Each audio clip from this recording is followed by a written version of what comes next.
360 here. I thought it was up and running, but anyway. Now we're being recorded. Okay. Uh-oh. Well, just a quick introduction. My name is Lindsey Johnson, and I live here on the Central Oregon coast in the United States, and it's about a 10-minute walk to the beach. And I haven't been to the beach in probably 6 months. Don't ask why. Anyway, and so anyway, I've been in kiting since the mid 80s. Rhonda, my wife, who's on the call today, she worked for Catch the Wind Kites that invented the spin sock, and she worked for them for a few years, 5 years, and at that time we got heavily involved in kiting, and I started out flying sport kites, or stunt kites as we called them then, and then I matured into a single line kite flyer, simply because I could, it was hold coffee or beer and fly a kite. So I still fly sport kites. Never have gotten the hang of quads. Don't ask me why. I can do multitasking, but that just doesn't work for me. Anyway, I've been a maker all my life. My mom taught me how to sew when I was 7. I built model cars and, just worked my way through. So I'm kind of known amongst a lot of kite flyers as their enabler, because they send me sketches. A number of them are here, and I make them parts. I'm kind of go backwards a little bit here. I've been a cabinet maker for almost 40 years. Still have my cabinet shop, and in that shop I have CNC router. We bought a laser cutter a few years ago. Not a big one, but it's bigger than most people. It's cuts about what is it? 600 by 900 millimeters is the capacity. And it's a pretty good size shop. It's 2,400 square feet, so I got a lot of space. Rhonda and I also manufacture kite kits for experiential education that we make out of Tyvek. And so we do our cutting over there and then packaging back here at the house in the shop where I'm at in our double car garage. Anyway, so that's a bit of my history. I've been also in computer-aided design started working with CAD in, I think, 85 when we bought our first real computer. And so that's a little bit about me. So let's go right into this. The format today, it's pretty loose because I just got asked to do this on Wednesday, and but I presented this kind of stuff at convention a few times. So hopefully I've got Post-its all around my screen in front of me, and a list over underneath this camera. So I'm going to try and stay on track. Anyway, so Lindsey, you've got a question in chat if you want to address that real quick. Okay. Cecilio says, oh, Cecilio. So you can or are willing to make custom parts for someone? Just asking. Yes. Yes, I am. And I do. And there's a number of them in front of me on the screen. So, and I'll highlight, I'm gonna highlight a few of you guys that I've done work for, and show the projects as we go. Okay, so Emilio, let me warn you that he's very likely to improve the parts that you provide, and so the CAD process may in fact end up with a better thing than you originally conceived. So yeah, kudos to you for Lindsey for. Okay, now Mitch, a little technical thing here. I think you can. Your volume was low. I think you can go in and can you increase volume in? Can you hear me now? Yeah, that's a little better. Huh. Okay, I'll go into preferences. Thank you. Yeah, this is the first time I've used Google Meet like this, and it's I prefer Zoom, but that's okay. The controls, I'm a little, it's a little foreign. Anyway, okay, back to where we're at. So what all these systems, the CAD program, designing in 3D, and then 3D printing and other digital fabrication techniques, what it does is it gives you an amazing amount of freedom to create parts, jigs, fixtures, positioning templates. Chris Hansen has been using this a long time for those purposes, and it's not only fittings. And I mean, I 3D print parts like this, and oh, by the way, if you, I'm running 2 cameras, so if you don't want to see my face, the one that has the pad on it, you can pin it. You can just hover over that and click the pin, and then that would enlarge it on the screen if you want. But this is this little trolley that you see here. It has wheels on it. This is for to mount your camera on. And Edelchrome from Holland makes this kit. So you buy all the metal parts and pieces and 3D print it. You can buy the metal one from them for $230, and they'll sell you all the parts for $30. And what this does is that this allows you to mount your camera here and then roll it around, you know, around your table as you're shooting. So anybody shooting videos and stuff, this is pretty cool. Anyway, but that's not kites. It is for me. Anyway, so we've got freedom, and the other thing we do is, or what I do is massive amount of iterations. I have so many parts that could be used, but they just don't quite fit right. And my whole goal in making parts for people is like I've made for Felix and Scott Spencer, or Scott Hampton. Scott Spencer, pardon me, he's dead. Scott Hampton, and who else is here that I made parts for? Anyway, the deal is that I make the parts to the framing that is going to be used in the kite. And so I make multiple iterations, and with 3D printing, the printers that I have, which are not horribly expensive, I can go down to 0.05 millimeters and feel the difference on the fit. So iterations, that's what this is the iterative process. So iteration 1, you do your planning and requirements analysis, design, implementation, testing, evaluation, and review. And then step number 2 is planning, requirements, analysis, design, implementation, testing, and evaluation and review. Step number 3 is planning. Anyway, so every iteration is the same process. It's just, you have to go through all these steps in your design process. Just because you have a 3D printer and I think Ralph's probably, discovered this, Mazursky. He has a 3D printer that just because you can print it doesn't mean that it's going to be a good part. And there's all different plastics to be used.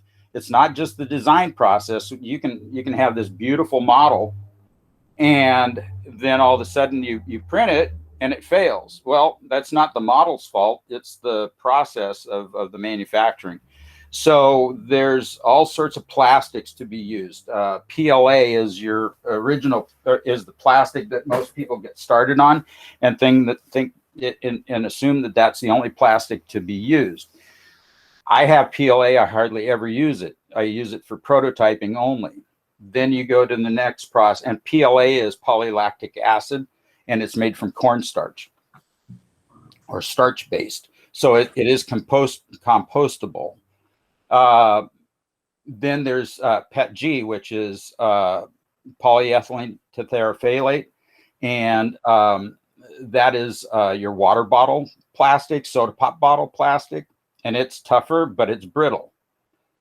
And I started using that for kite parts, and I made 200 tetrahedral fittings for Scott Skinner out of the material. And then he called me and he says, you know, these things, they snap. And I go, oh, great. All right, well, let's go to the next step. So the next step is at that point, this is 4 years ago, was nylon. Well, now you're starting to push the limits of these printers because of just the temperature that you have to print nylon at. Well, so I upgraded and started printing nylon. And then other filaments came out. So over the 5 years that I've been printing, we've gone through all these different materials. So now I've got carbon fiber filled nylon. You can get glass filled nylon. I have 3 grades of polyurethane, which is TPU, and anywhere from a extremely flexible plastic to a semi-rigid plastic that's almost like nylon, but they're just horribly strong. So just to give you an example of TPU, this part here is a strap that I 3D printed for the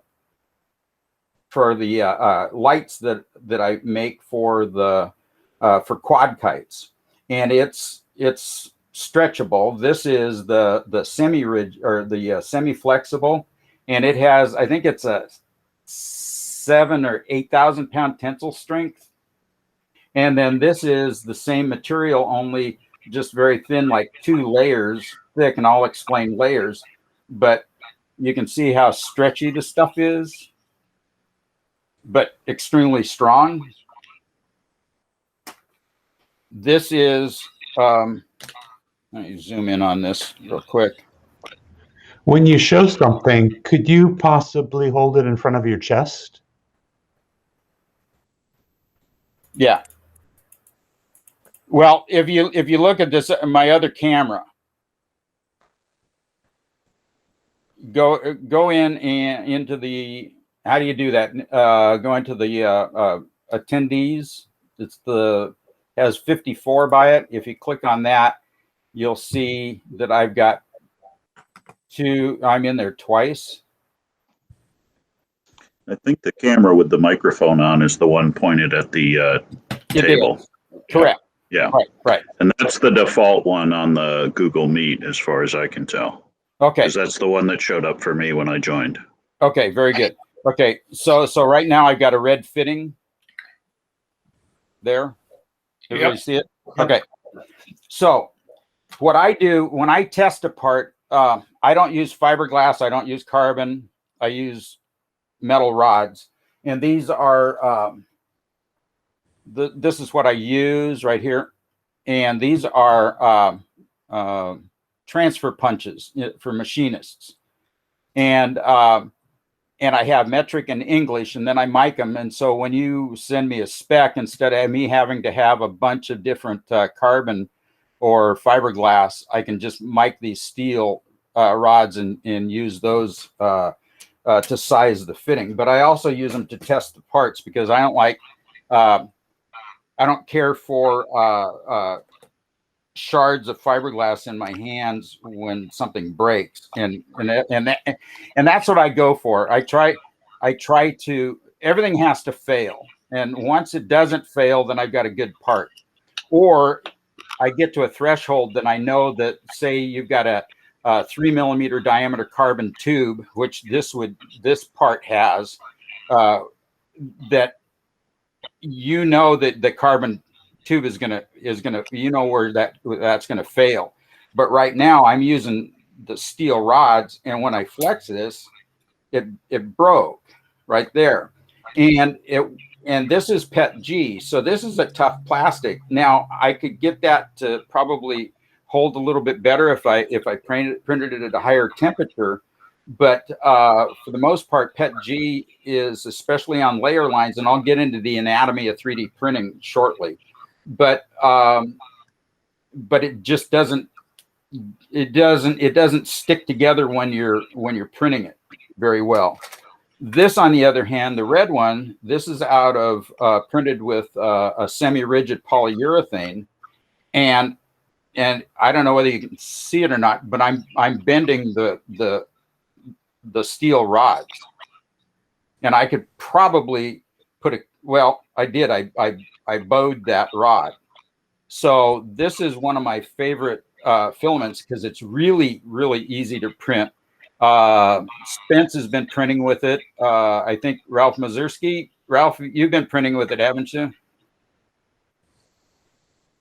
What is it exactly, the name? This is the polyurethane, the TPU. This is the semi-rigid. This is you've been printing mainly with Shore 95. Yeah. Okay. I use the TPU 95. Yeah. Okay. This is Shore hardness 75D. So D is in dog, and 75D is considered a hard rubber, not a flexible rubber. Mm-hmm. And so I bent these two 3mm or 1/8" rods trying to break this part. So that's what I've done over the last 5 years, is develop the techniques on printing. So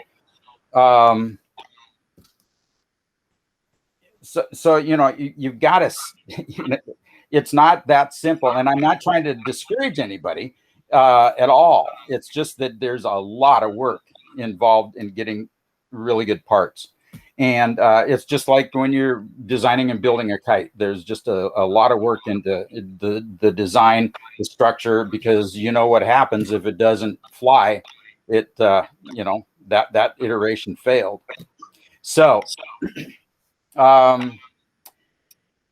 let me go quickly through the design process. I'm gonna share a screen here. I'm going to pick on Scott Hampton. Lindsey, you've got a quick question in chat, which I think I'll get to eventually, which is from Paul. It says, how do you address the fact that 3D printers print in layers, which may be torn apart in high winds? Okay, and that's what I was trying to was explaining somewhat with this part, is that this part you will not destroy this part with kite. With anything that we fly with a kite, and the bigger this part gets, the stronger it gets. So this part right here, as far as I'm concerned, in a kite will probably never break, but I could be proved wrong. All right, let me get to something I did for Scott Hampton.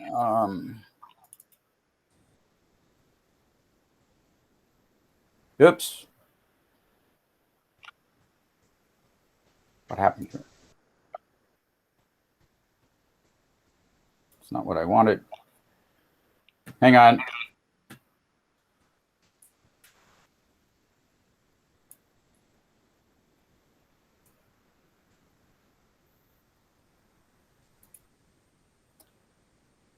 Oh.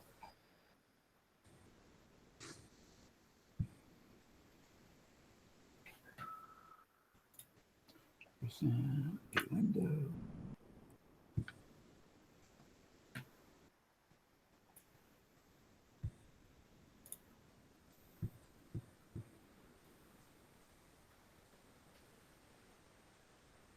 Okay, can everybody see this now? Yes, I see the private conversation between you and me, but that's fine. No, I mean this fitting, this Fusion 360 fitting. I see your Facebook chat. Yeah, we're seeing Some incredibly private correspondence between you and me. Oh, okay. I like Zoom. We see Yeah, your yeah. hand. Okay. Let me. I want that one.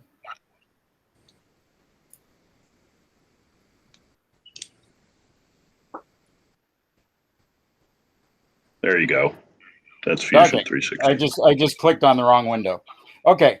So this part here may suspiciously look like a trilby part. Anybody remember fly trilbies? Oh yeah, Rhonda. Well, of course, because anyway, what this part is, Scott asked me to help him make some snap fittings for his emu kite, Scott Hampton, and so he sent me.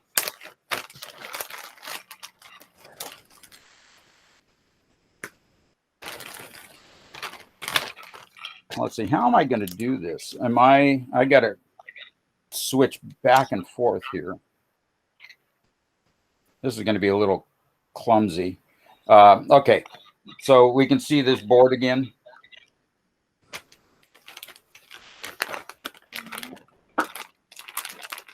If somebody wants to remain unmuted so that I can hear a response, that would be great. Yes, we can We see the can. board. It's just a, Okay. We can see the board. It's just a matter of flipping your views.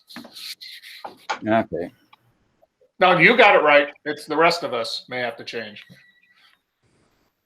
If you turn off your camera, then it won't switch off him when you respond. Okay. Is that reading right? Lindsay, do you need me to come in and help or? No, That's no. weird. Okay. Backwards. That's But back. it doesn't matter looking at parts. Okay. All right. So this is the printed part here, and so this was used to. Where am I at? Right. So this is the crossbar, and this snaps to the part, and then the longeron, of course, goes through this way. So I was able to make him a part so that he could easily take this crossbar off. The reason that he wanted to take this crossbar off by snapping it and not going through a fitting is because if you've seen his emu, it has, I believe, 20 some odd spars coming off of this rod going out to for the feathers on the head of the kite. So it's like you've got this fan coming off, and he didn't want to take all that apart. He wanted this in one module. So it just snaps off and then snaps in place, and he plugs all those 20 some odd sticks into the top part of the kite. So that was pretty cool. And he said, oh, the trilby fitting would work great. And so I just, I had a trilby and I was inspired by trilby's fitting and modified it for myself. And that's another thing is that I get inspired by fittings, but I usually don't make the fitting exactly like the other fittings, you know, like edge connectors and stuff. And that's a popular one when people are starting to get 3D print for kites is, you know, making an end fitting or trying to print an arrow knock or a standoff or something for their quad line kite, and that's great to get started there, but don't stop. You know, there's a world of parts that you can make. Some of the parts that I'm making are because parts aren't available anymore. Like like this part here, and Felix knows this part, and but so do a number of other ones. And this is the teal crop fitting for the tetrahedral kite, and it's an internal fitting. This is the single cell here. So I'm showing this in my other camera. Can everybody see that? Under there? Where? Anyway, this yellow kite. And so this is a single cell, and it's a kind of a tinker toy style. And I can show some pictures of it too, to give you some clarity. But the fitting is right here is this one's printed out of carbon fiber nylon, and this is the original. Well, that part there would not 3D print. That would not be strong with these little legs sticking out. And to injection mold that die would probably cost you probably at least $10,000 for a die. And then the holes that are drilled in are actually drilled. So then to fabricate that, it has to be fixtured and then drilled. So there's many steps in that, and very expensive. So hey Lindsey. Yes. I have a question. I guess should be asking it in the chat, but so you've designed in collaboration with others lots of kind of unique parts for different style kites. Right. Have people, so this is sort of a delicate question, right? You mean like me sharing my parts? Yeah. Or it's really the collaboration between you and the designer, right? Because that's a particular style kite that somebody, I think Felix is making, right? Right. So I think in some cases, right, the parts get shared, or you can get them if you take a workshop class. In other cases, if someone was interested in making that kite, do we ask the designer? Do I say, hey, Felix, can I have some of those? Well, the thing is that like this part is not made anymore. Right. That was Tom Pratt's original design, yeah. And sorry, and so as far as Scott Skinner was concerned, they were up for grabs. And the geometry of this part is that my parts are interchangeable with these, because Felix bought some of these. Okay, so my feelings of this whole thing is that most of these parts I have many hours in, and it's really hard for me to just say, oh, here's the STL file, print, well, what if we wanted to buy the parts from you? That's fine. Yeah, I sell the parts. Yeah, but okay. Yeah, because, and it's not, and what my goal is in this whole business of this presentation, and my whole philosophy is that I'll give you all the information. You can ask me any question. I'll be straight up front and all that, and give you the tools. But the design time is significant, right? Oh, I mean, that's you've got hours and hours and hours in the iterative design process that you described, like probably days in getting it right. Oh, absolutely. Yeah. And there's parts that are so simple that there's a few parts. Well, I'll get into that down the road here.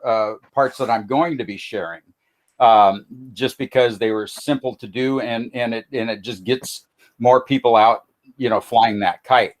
Anyway, what I do want to show is this is that fitting that I made, and instead of the 3 knobs, and what those knobs are is for the line of the sail hooks over that, and I'll show it to you in Fusion 360, which would be easier to show. Anyway, you get the tension from that. Right, yeah, it's tensioned over the knobs, and but this part here, this is carbon fiber reinforced nylon. And these are 8 millimeter diameter steel rods. All right. And this is me compressing it, trying to break it. And there's the dent in my hand right there from the steel rod. So try a sledge. A sledge might work. Oh, no. The thing with nylon is that it's strong and it's resilient. Yeah, I'm kidding. And, Sorry. and this part is almost completely isotropic. So the layer lines, nylon and TPUs, weld themselves very well together, but you have to print them at the right temperature. And nylon is also so hygroscopic, it sucks up water like a sponge. So you have to dry your filaments ahead of time. I use dehydrators and I dry them. They stay inside of a sealed box with desiccant. I have rechargeable desiccant packets that you plug into the wall. I have the printer that I use for printing nylon has a box. The rolls are inside, the spools are inside the box with the filament that come out, and hopefully, and I keep them at about 20% relative humidity, because in Lincoln, on the Oregon coast right now, we're at about 50%.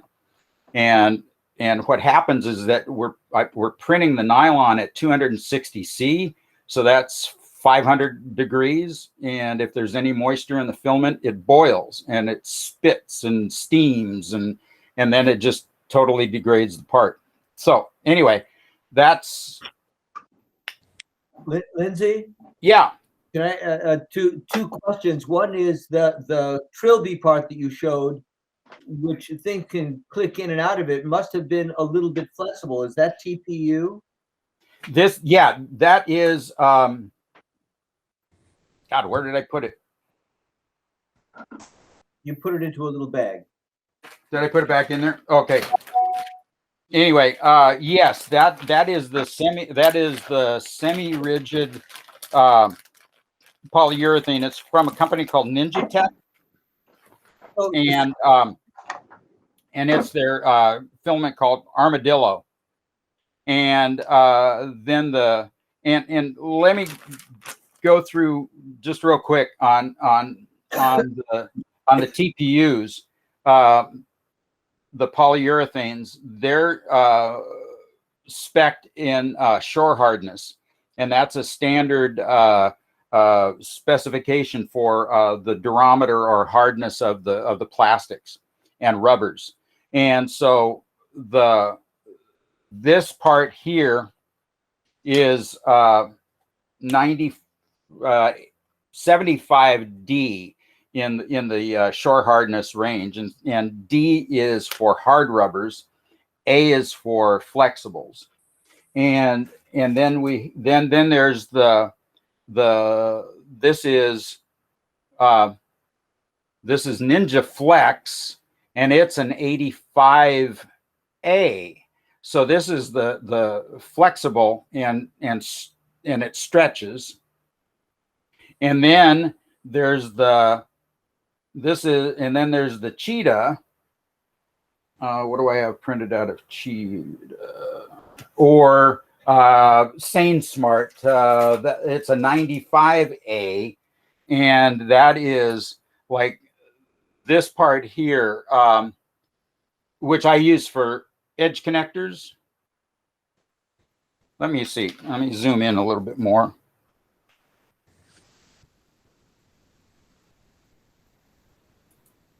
This is a fitting for my for the lights on the quadline kites, but it's a hinged fitting.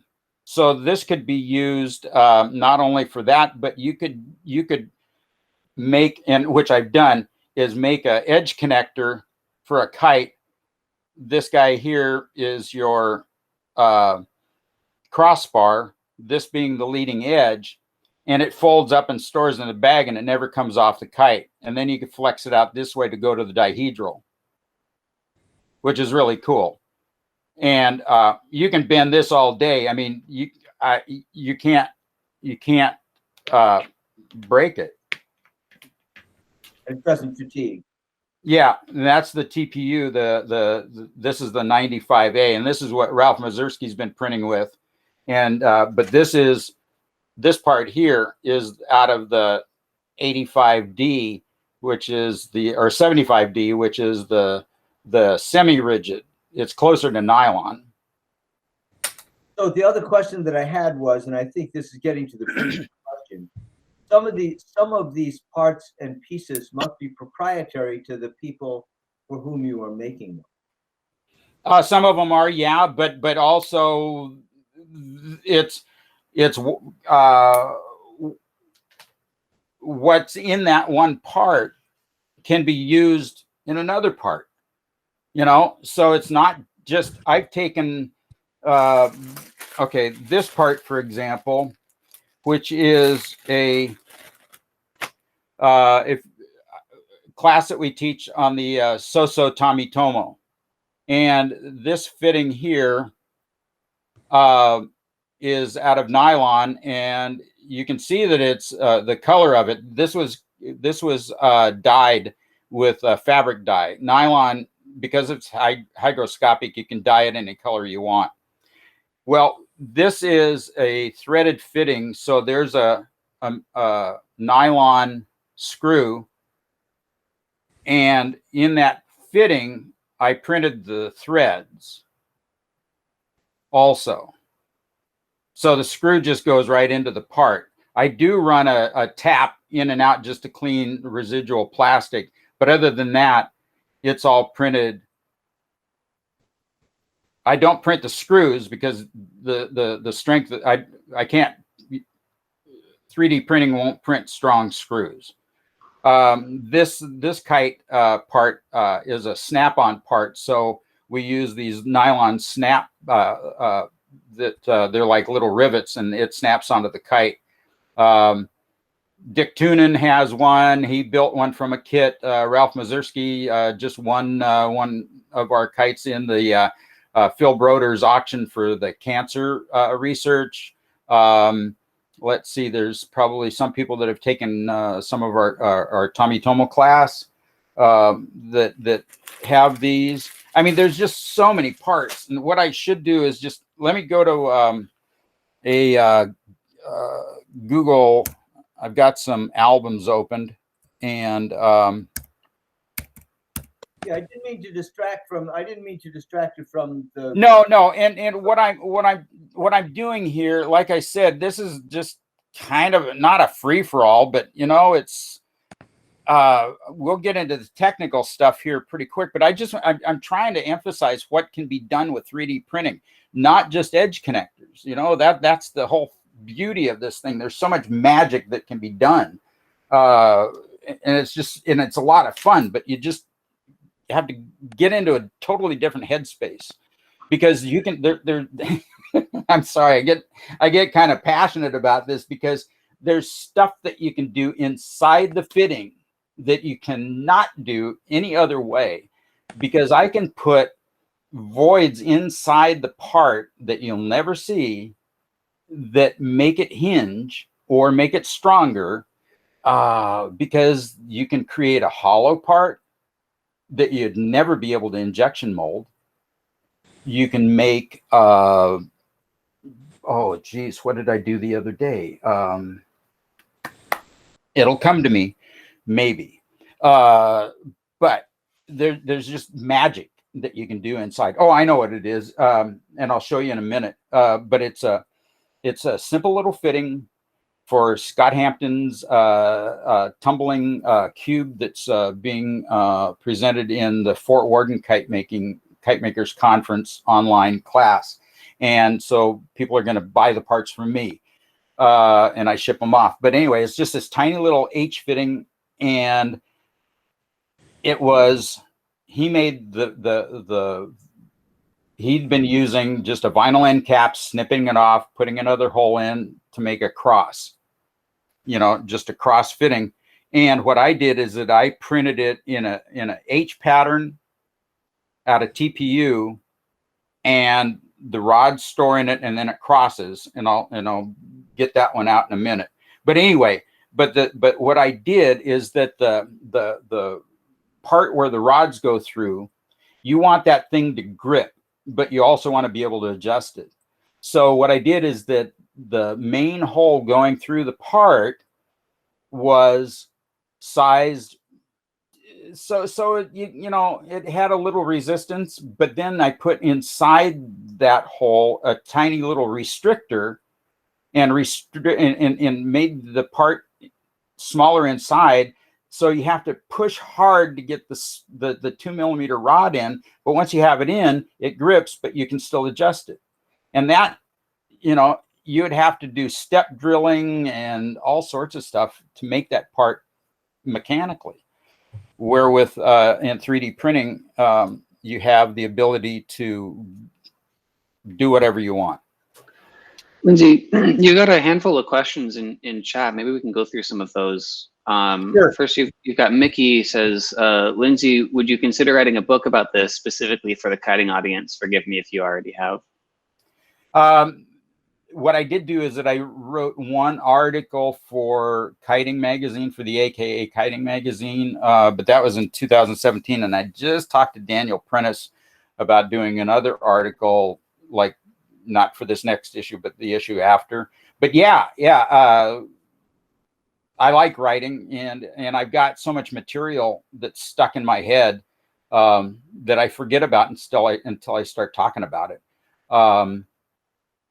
The red material was the semi-rigid polyurethane from that was the armadillo from Ninjaflex, and it's with a K. So I see the next question from Peter is, how's the resistance about UV on TPU? TPU is pretty good.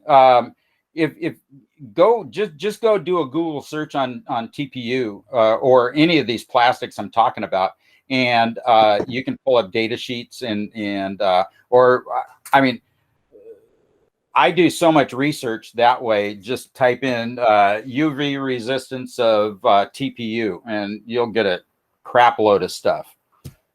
Cool. Yeah, Chris Hampton had a similar response. Yeah, and YouTube also, videos. I mean, there's tons of YouTube videos out there on using Fusion 360, which is the software I use, and I'll show you that, and on the 3D printers and stuff. So, I mean, and that's where I glean all my information from. I mean, I've been a resource geek for decades, way before the internet. Okay, what else do we have here? We've got one regarding, did you try some SLA printers and resins as well? How good are the materials at this point? Okay, let me kind of go way back to the beginning real quick. The printing process I use is FDM, which is Fusion Deposition Modeling, or FFF, filament. Oh God, what does FFF stand for? Anyway, it's plastic on it. I've got a printer right next to me here, but anyway, so this is a spool of this is the filament. Hang on, let me zoom out real quick. Okay, so this is the filament. It's 0.175 millimeters in diameter. There's printers that print using 285. Chris Hansen has one of those printers. And this was a spool that was a kilo. This is PETG, or the PETG. And it was $22 for a roll of PETG.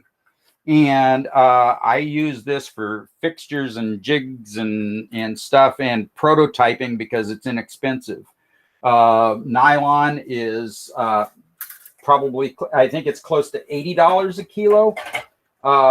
And Rhonda does know how much I spend on filament. So, and she's on this call, so I'm not getting in trouble. Well, I'm always in trouble, but the engineering grade plastics are more.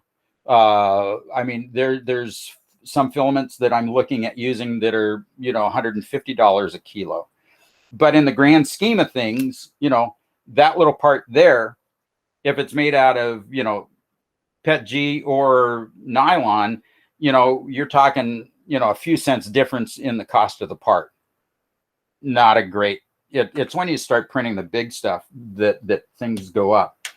Anyway, okay, so he asked about SLA. SLA is stereolithography, and it's a printing process that is a resin. So you have in the bottom is a vat of plastic resins, anywhere from nylons to polyurethanes, all these sophisticated high cost engineering plastics.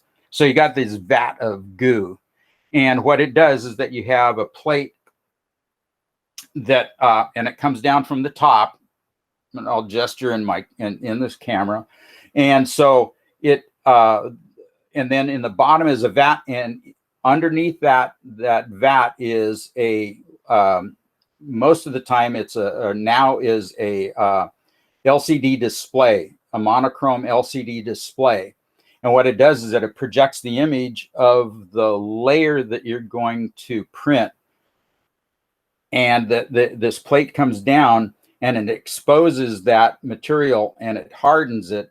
And then the plate moves up and then it projects another image, and it's going, and it's building the part out of the vat. So it's kind of hanging, excuse me, hanging like a bat from this plate. Then once that's done, then you take that part off with rubber gloves, and then you put it in a bath of isopropyl alcohol, you clean it, and then you put it into another chamber that cures it with ultraviolet light. That's way too much crap for me to do. I mean, I'm a instant gratification kind of guy. And yes, your surface quality is really spectacular. The detail is just pristine, but I'm not that far off. But this part here, you know, for this guy here, as strong as it is, and the surface quality is pretty nice. I think Felix will attest to that. I mean, yes, it has a little, you know, coarseness to it, but the strength and the speed, this part takes about, I don't know, 25 minutes to print. And I can print, let's see, I can print 6 or 8 of these on a plate. And what's great about 3D printing is that I'll start these and I'll go to bed and come back in the morning and there's parts. So it's not that you have to stand by and watch this thing, or you have to make the part. You know, you've got your buddy over there cranking them out, and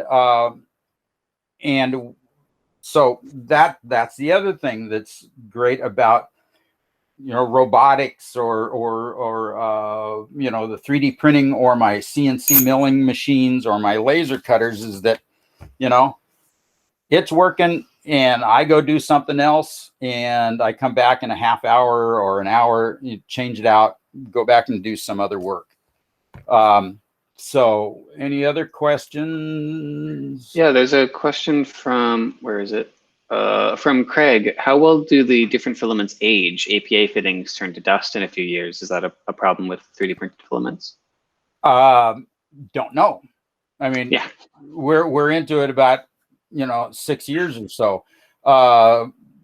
And the filaments have been, you know, improving all the time. And so, I mean, we've got, it's not just some little guy in his garage cranking, you know, extruding these filaments. I mean, you got major chemical companies. You got BASF. You've got oh geez. I mean, it's just because the 3D printing technology is being used all over the place. HP printers. I just watched a video that HP printer, HP has a 3D printer that uses a powder-based technology, and it would print this part in nylon, and it would be even stronger than this part. But you know, they're $100,000 machines, so it's out of my range right at the moment. Anyway, but what they did is that they had a fan duct that for a cooling fan for that printer, and it took 6 injection mold dies and another process of assembly to make that duct. It's just a plastic duct, and they went to Siemens technology for their analysis on airflow. They gave them the part and they said, here, run this through your AI software on airflow analysis and design this part that we can 3D print in one pass. And it came back and it was higher efficiency than the original part, and they could print it in one piece. So now their 3D printers that use that fan duct are 3D printing the fan ducts for more of the printers. And that's the other thing, you know, that this whole amateur 3D printing is called the RepRap movement, because it's what we're doing is we're replicating my 3D printer. The parts that are on it are 3D printed, other than the steel parts. So you've got 3D printers making the parts for more 3D printers. And then there's one more question in here that up to you how deep you want to go into this, because this is going to take over the whole rest of the time. Is what do you recommend for an affordable printer, or what are some things that you would look for? Okay, let's we'll get into let me real quickly on hardware. Okay, so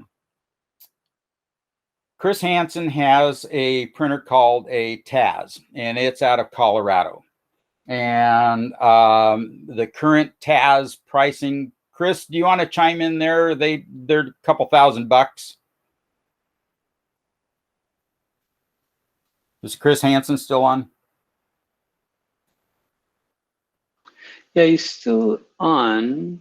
He's been chatting a bit. Okay. Spence bought a Creality Ender 3. It's a Chinese 3D printer. And Ralph Mazursky, I believe, has an Ender 3. Peter Schmidt has an Anycube. These are all Chinese printers. The Ender from Creality, the Ender 3 is probably the highest rated of the and most used of the Chinese printers. They've stepped up their game. They're good quality. I have I don't own one. I'm not sure what their customer service is like or their technical support, but there's a huge community out there of people. And how much did you pay for yours, Spence? Was it under a couple $100? Yeah, I'm probably close to $300 in after I've done modifications and things like that as well. Right. And the thing with Ender 3s is that you can print up to some of the TPUs, but once you go into nylons and stuff, you have to start modifying it by putting in a different hot end, and I can explain that if or not. But it just has to, you just have to make some modifications. They're not expensive, but you still have to tinker. And if you're not a tinkerer, you just want to plug and play, then that style printer is not for you. I personally use Prusa printers, and they're out of the Czech Republic, out of Prague. And my first printer was a little Kickstarter one, and I have it sitting up on a shelf, and it's in a box, and I never use it because it was a little toy. But I got onto Prusa printers in 2015. They had 25 employees. They had 30 of their printers in the print farm printing parts. They now have 500 employees, and they have 500 printers printing parts in their print farm. And their community is huge. Their support is great. The thing that sold me is that I went on chat and they answered all my questions. They speak fluent English, they're knowledgeable, and they care. And so I support them that way. Anyway, let me kind of. Hey, Lindsey. Yeah. My model is just the mini, the Lulzbot mini. Yes. But they're still $1,500, and I think when I do replace my printer, it'll probably be with a Prusa. Yeah, and that's what I recommend, because you don't have to do anything to it. I mean, I can print up to 300 Celsius with the hot end, and anyway, so so can you see that little guy there? So that's that's my Prusa printer. One of, well, I have 6 right at the moment. And the only reason I have 6 is that I borrowed 2. And they're going back to their owners soon. And the reason we have so many of them is because last year at this time, almost at this time, we started printing the headbands for face shields for the hospitals. And we ended up, Rhonda and I, and with the help of a couple other people, we ended up making 4,000 of them. And and so we also sold them. And so a lot of them were donated, and then some of them were sold.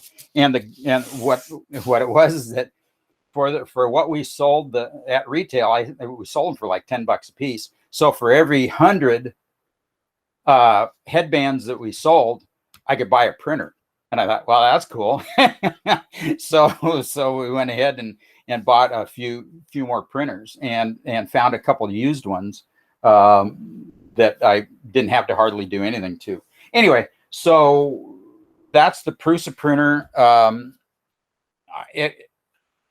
And what I should do is show you how they work. See if this is the one. And I apologize if I'm rambling, but there's just so much. I'm just trying to give you a feel for what's out there. Let me give you this guy here.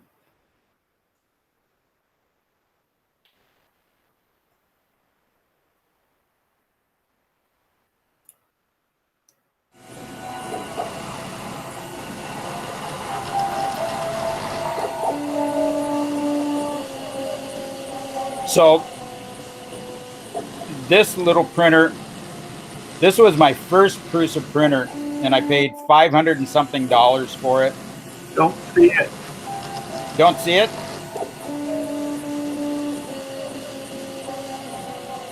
It's on the main screen. I can see it. I'm seeing it. I see it. Yeah. So unpin the other Lindsey.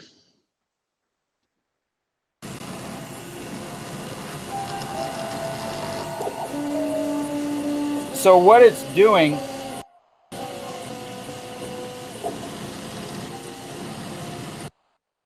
so what it's doing is that it's drawing, the filament comes through the hot end and extrudes out. It's like a hot melt glue gun, and so it's just drawing one little layer at a time and printing that part onto the print surface. So if I go into, let me launch my slicer, because what you do is that you model that part like I showed that trilby fitting, and you model the part in a 3D program. It can be Fusion 360.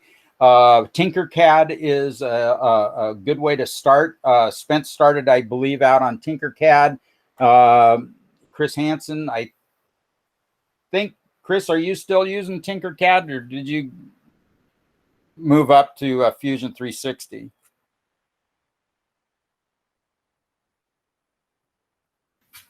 Fusion 360. Okay.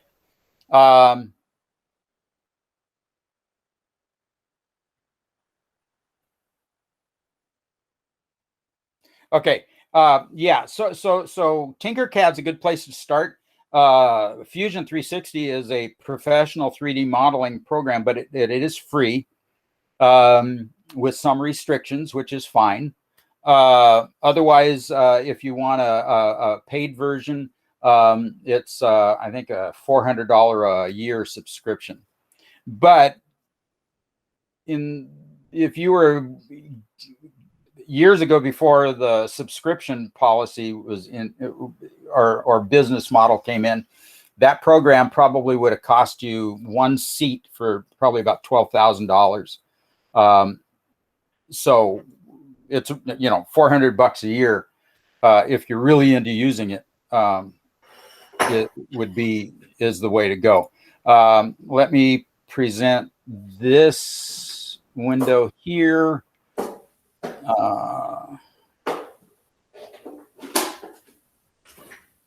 And okay, so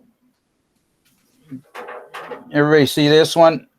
It's got little green bits in the. Yep, I see it. I see it. All right. So this is the program. Once we have the 3D model made, we send it out to a program called a slicer. And these little guys here look like edge connectors, but what they are, these are for the Scott Hampton's tumble cube. And so that's the 3D part, the representation of it in the slicer. And I have 12 parts there. And in 3D printing, you can print the whole bit at one time. So it would print one layer. Let me where is my, oh, there. All right. So what I did is that I just sliced the program, or just sliced those parts.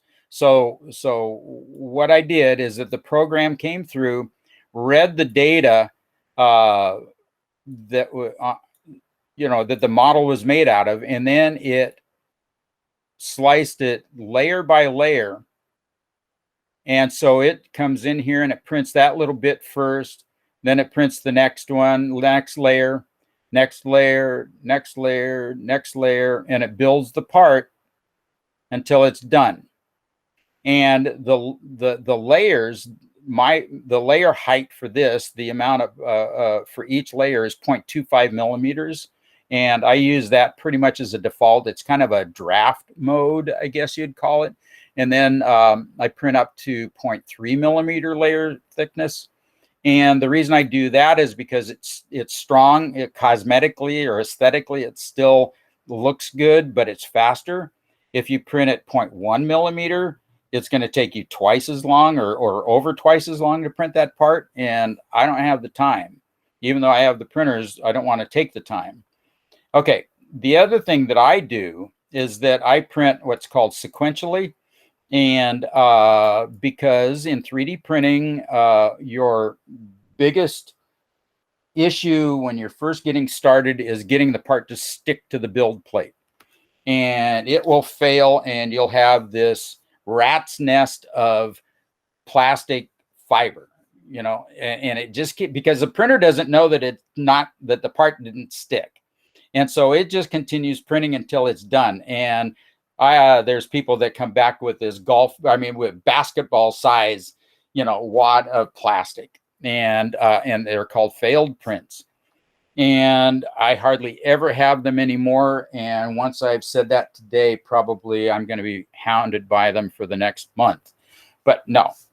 Anyway, so what I do is that I print sequentially. So these are all the same model. They're just copied and pasted and moved around. But what it does is that it prints one complete part, and then we move on to the next part, and then move on to the next part. So if I have a failure down the road, I haven't lost the whole bed. That's sequential printing. And the Prusa Slicer is I mean, it's one of the easiest ones to use. They have a full development team in just working on this slicer. So what you do is that you come in here and you tell it what filament you want to use. You've put in the parameters for that filament. Prusa has pre-selected for certain manufacturers and their own. You have printer settings, so you can set this for any printer. I have a profile. I have a Creality Ender 3 in here, so I could design a part, which I did for Spence, and I sliced it for his printer, and I sent him the file, and he printed it with the file that I sent him, and he had a successful part. So that's the other thing that we're capable of doing.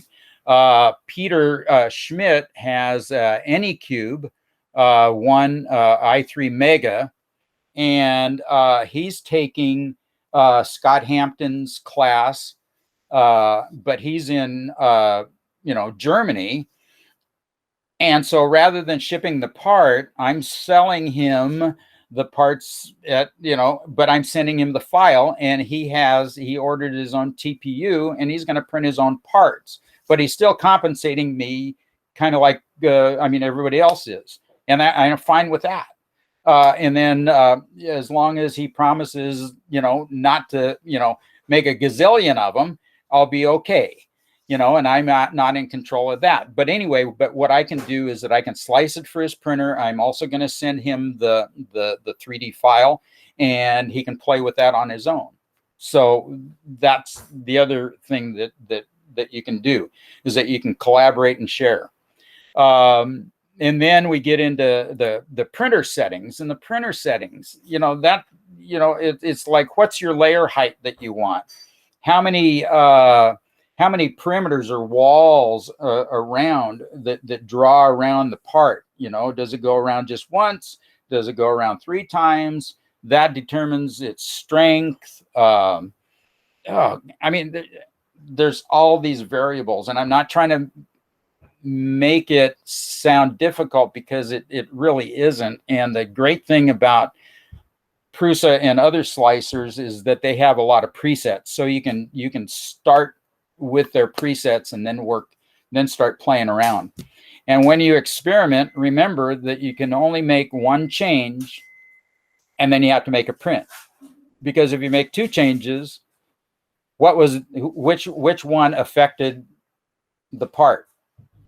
And so it's a very scientific, hard discipline to get into, because if a part takes you 20 minutes to print, it's like, oh my God, I got to wait another 20 minutes to make sure that it works. Well, if it's what I've been doing now is on bigger parts, is that I'll split the part into, this guy here. If you look at my other camera, this red part, what I can do is in Prusa Slicer, you can cut the part in half, or you can do it in Fusion 360. And what I'll do is I'll cut it in like this one, I would cut in a quarter, or say, so that I've got a couple spokes, and then I can just print this part of it only, test it. So it's only going to take me a quarter of the time to print completely. Or if I don't need to print all the way through to see what's happening, I can stop it in Prusa. I can set it so it's only going to print to a certain height, certain amount of layers. So you have control over that. But that's the whole thing. You've got to test your iterations, and you can only do one change at a time. So is that enough on the slicer?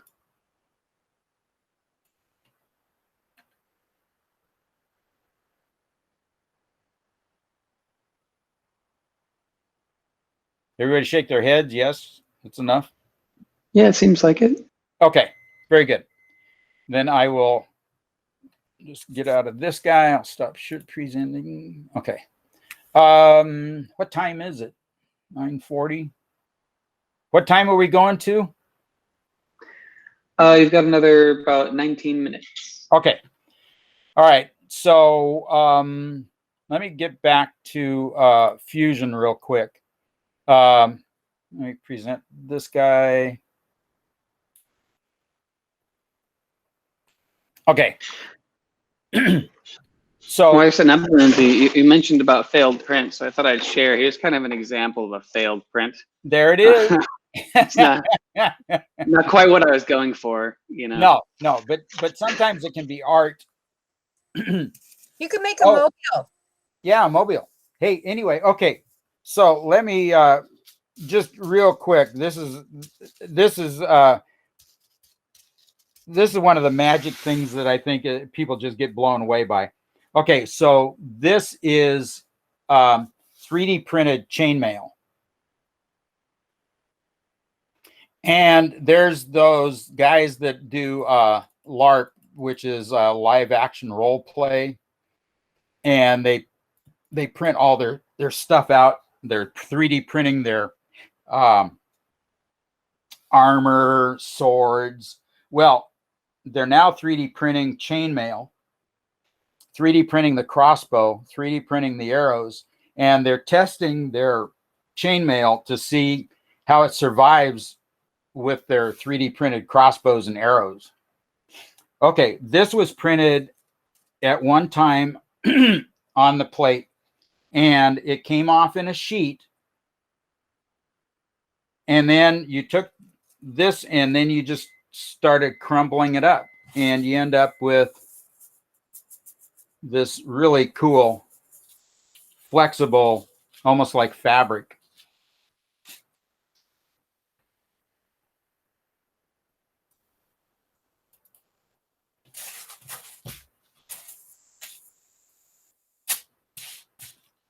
And that's about. And the rings were only connected with such delicate little spicules. Yeah. What it is that what's really cool is that I try and design most of my parts so I don't have to have what's called supports. And supports are like scaffolding, little bits, coming up to support overhangs, because gravity is not your friend in 3D printing. Anything over 45 degrees or less, is that right? Vertical, yeah. Anyway, the flatter it is to zero, you need to support it. Once you get to 45 degrees, you don't need supports anymore. And so it's like little plastic scaffolding that's holding the part up. And in the slicer program, you can tell it the distance between the support and the plastic. You can increase that distance so that it's almost like it's printing on air, but it's not.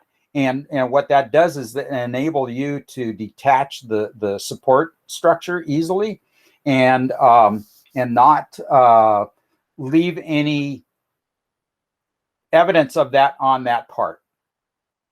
And it's kind of it's all this voodoo stuff. I mean, it's mind-boggling. God, I've got so much stuff to hear. It's too much stuff. Where was I going? Fusion 360. Let me do this real quick. I'm sorry. So your scaffolding is just being supported by a single hair's width of plastic. Oh yeah. It doesn't take much, but yeah, it just it's hard to explain. Lindsey? Yeah. Lindsey, the Prusa creativity thing that you join in on, and some of those builds, maybe you could post a link or so that people can see some of the creativity that's out there. That well, right, and what I'm going to do is I'll put together a resource list, and Nick will be posting it on the Fortuna Found with this. I didn't put anything together because I had my time constraints. But yeah, I mean, there's just so much stuff that you can do. Just real quick on this one part here. This Ron Gibeon has a kite called the Kinara, and the Kinara has this is a standoff. This is the longeron here, and this is the crossbar here. And what Ron had been doing is that he would machine his standoffs out of Delrin or acetal plastic, and then have a screw that he cross drilled. And what he did that for is so that he could rotate the part, and you have the crossbar, and then all you have to do is rotate it and roll it up in your kite. That same thing with that snap fitting that I was showing you, or the other process I was showing.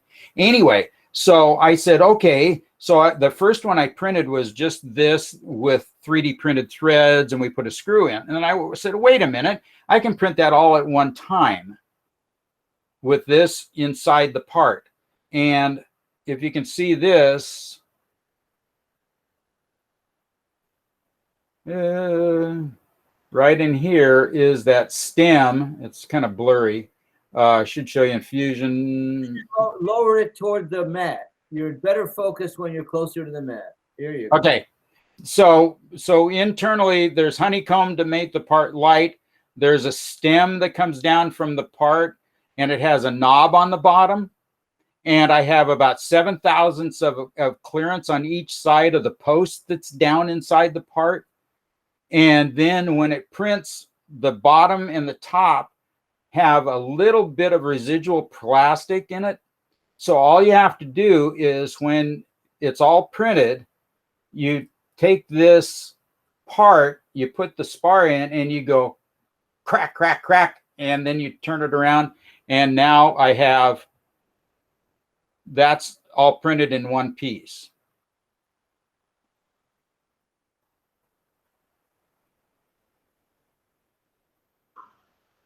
Right, and Lindsay, this approach is frequently referred to as print in place, right? That people do a lot of impossible objects by printing in place. Right.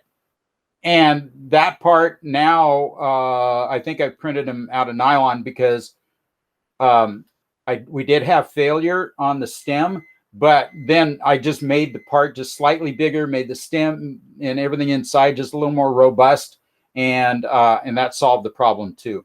Anyway, but that's another thing you can do. And then the other thing is that, you know, this is another part that I did for Scott Skinner, and it lost one of its legs, but that's the inside of it. So it's filled, but this is also, I wear this as like a bolo tie when I'm at convention and stuff. So that people they go, what's that? And I go, well, that's a 3D printed part, you know? Anyway, it's art. Okay, where are we at? We've got a quick question, which is, what is the best way to contact you for information? That's from Cecilio. Oh, just on with my email address. Hang on here. See if I can do that. Oh.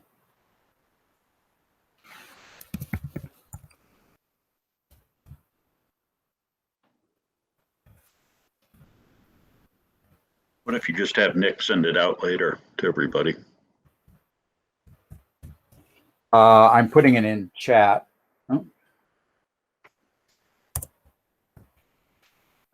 well, I'll do that. Yeah, Rhonda, do you want to type it in chat? Use the Lindsay at phantomstardesign.com. Okay. Let me get back to real quick in Fusion 360 because I want to show you how easy it is to do a part. Okay, see that? Okay, what I'm going to do is just start a new drawing here, and say we want to do a dihedral. What I'm going to do in Fusion 360 is start a sketch, and I'm just putting it on the Z or the one plane. So basically what I have here now is a sheet of paper. Lindsay, I don't think you're presenting Yeah, unless we're it's not- on the we're other. not seeing it. Mhm. All right. So share Fusion 360 again. It's still looking at the mat.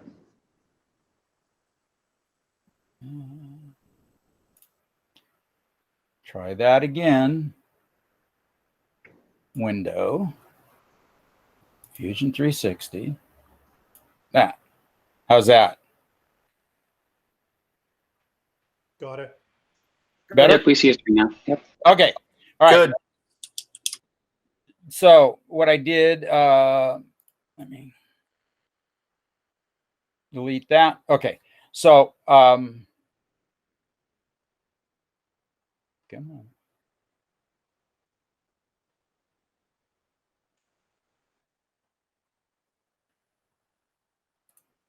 I got to start over again here. Okay, so in Fusion 360, I work from the from sketches a lot. You can work from primitives, which are cubes, squares, triangles, blah blah blah, solid objects. But I like to work from sketches. So I click on the sketch. I select the plane that I want to go on. It depends on how you want to orient it in 3D space. I click on that plane. I'm going to do some sketch lines here. So I'm a hotkey guy, so I'm just pressing L. I always snap to the origin point of the plane. And we come out here and I'm in millimeters. So it's I'm just going to go in and put 50 millimeters in and press enter. I'm not concerned about the angle at the moment. But what I do want to do now, I can dimension that and I can go, oops, I got to put in another line. So I do a line at 0 degrees. And I need to delete that one. Okay.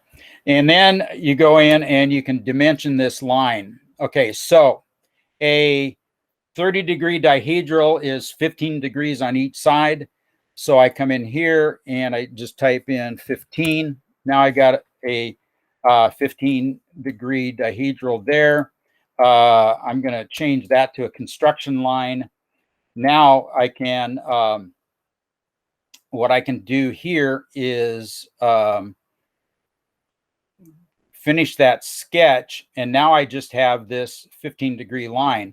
And I can now do a construction plane, which I'm going to put basically a sheet of paper on the end of that stick.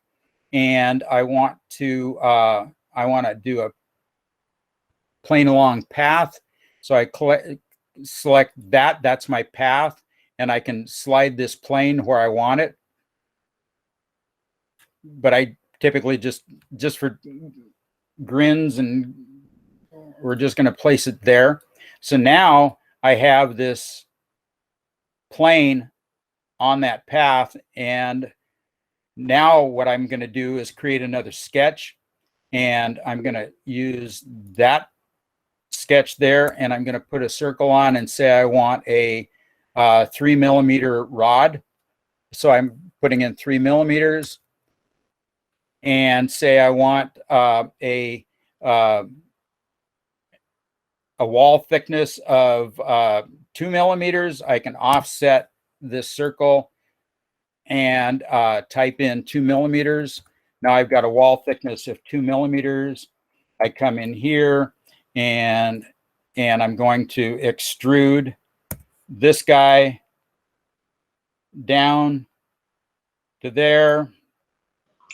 I now Lindsay, just a quick heads up. I'm going to jump over to the next session.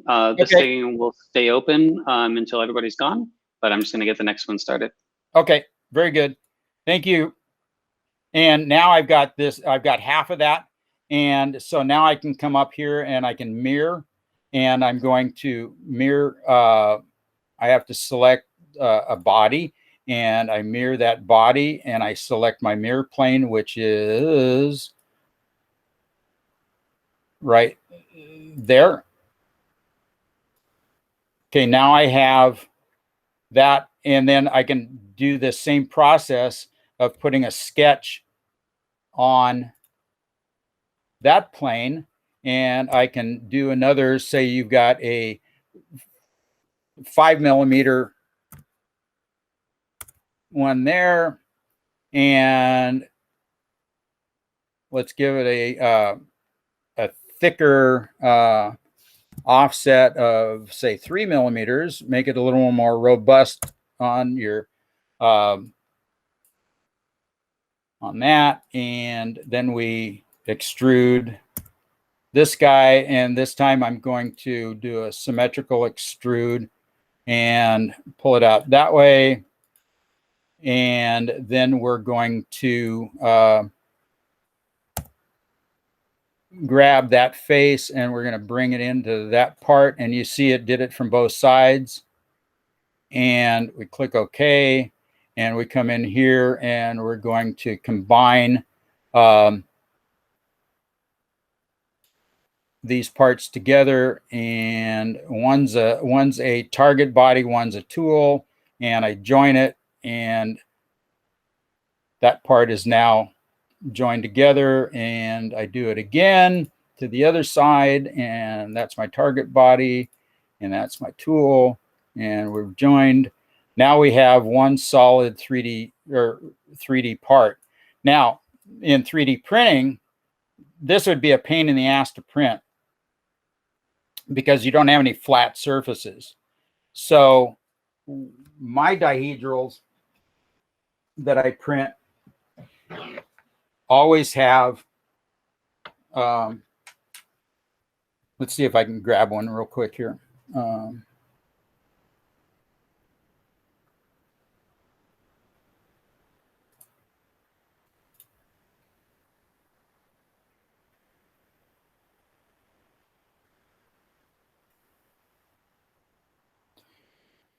So here, this is a swept forward. Everybody see that okay?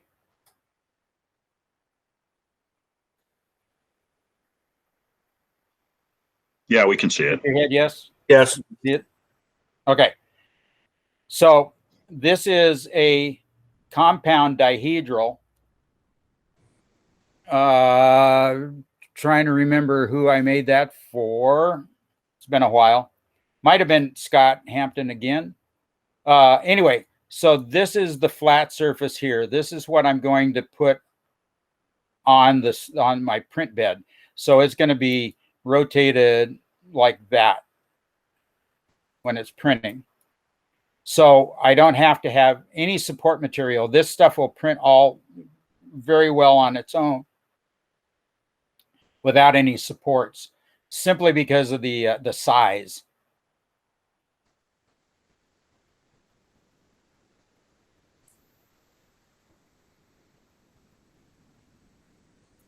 All right. So I really wanted to show you more, and I'm willing to stick around if anybody is not going to be going off to the next one, and they want to play around or ask some questions. I'm willing to hang out here. So any questions before you head off to the next session?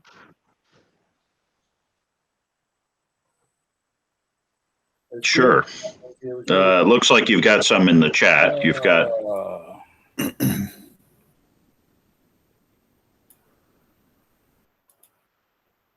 What was that last question? It looks like there's one in the chat. Trusting rods with a cross. Oh, okay. Let me. That last question, he was asking about these the forward swept wings, I think. It was Marcus. He was asking about these bits here on the spars. What those are is when, remember I mentioned that gravity was not your friend. Let me hide that guy there. Okay. Gravity in 3D printing is not your friend. So what I've developed, and I'm not the one that came up with this, but I taken it to different steps, is that this been little trough right in here, I put these, this is probably only a millimeter in diameter, or the radius is like 0.5 millimeters. And what this does is that when you're printing, and it's printing one layer at a time, and the layers are going across here, is that when it gets to this point up in here, it would be flat, and then sometimes there's plastic that droops down, that hangs down. And what I end up doing is that if you relieve this just enough, remember that 45-degree angle business, is that this is close enough to that angle that it just stair steps its way up and leaves just a little bit of goop hanging down here. And that way you don't have to do any post-processing, which means you don't have to clean that out with a drill bit. It comes off the printer and it's done. And that is one of my little things that I do all the time when I'm doing holes. Now, disregard the ones on the side, because I don't do that anymore. It's only basically on the top. And the thing is that the part comes out rounder, and you don't have to fiddle with it, and it doesn't do anything to the strength or the fit of the spar. So that's the other thing that you can do in 3D printing, like I was talking about, the magic involved. So anything else? Anything anybody wants to me to show them? Oh, I know what I was going to show you. Oh, wait. We'll wait for this. If I can get it off the hook. There. I was going to say, anybody, you feel free to throw it in the chat, and then I can. Okay, so this is Scott Hampton's tumbling box, tumbling cube, that's in the Fort Worden Kitemakers conference. I think it's next weekend. Anyway, so let me disassemble this real quick.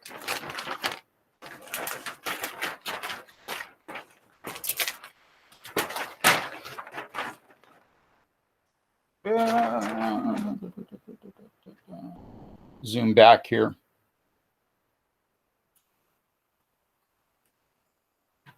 Okay.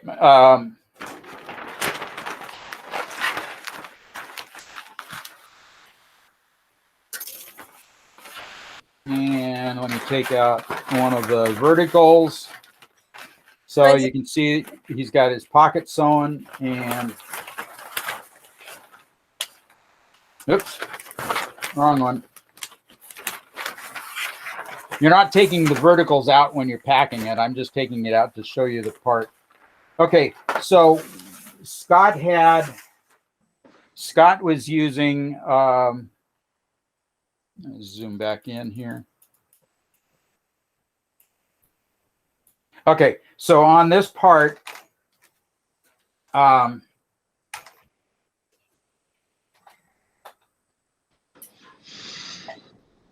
a pencil for a pointer.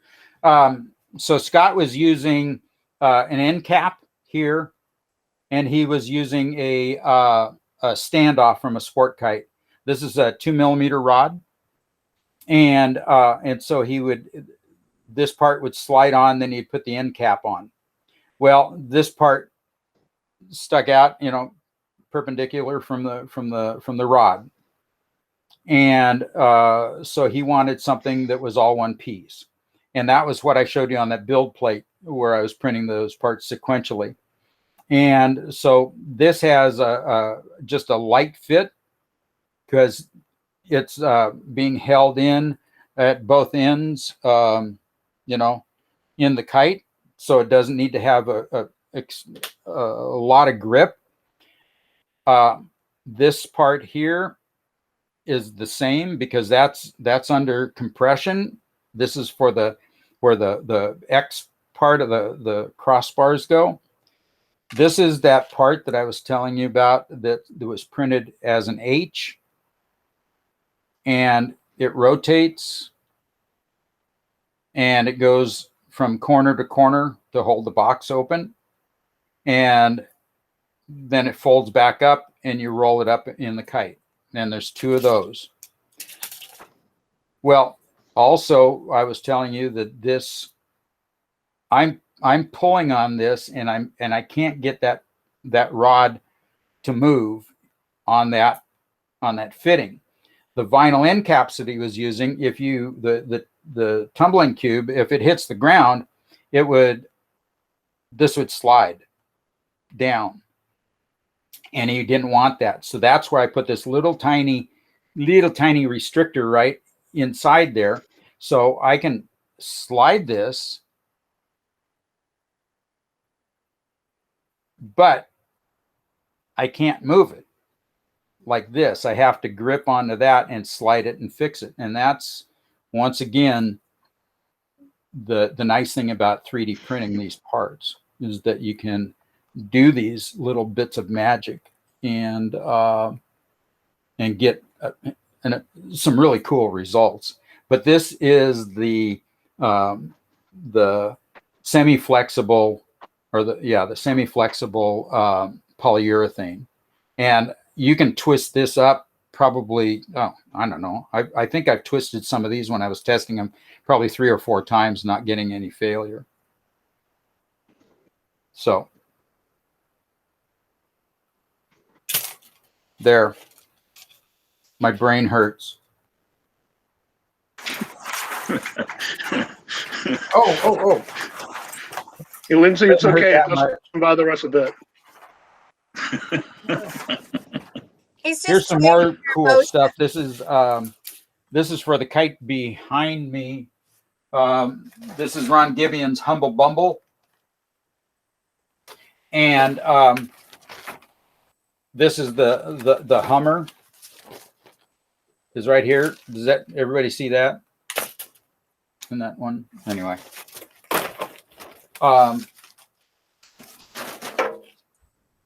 What that is these parts here. Let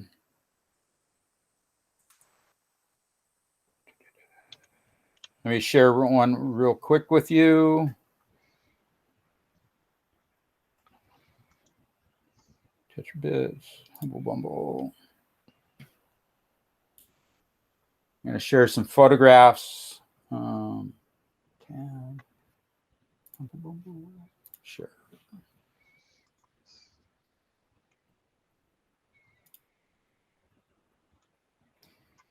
Everybody see that? Okay. So this is Ronnie's Humble Bumble.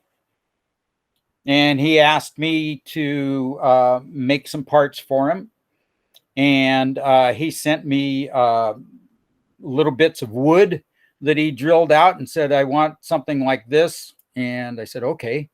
And these are some of the parts that I've made. This is the outer part that it slides on that. This is the carbon rectangular bar that the Hummer is attached to.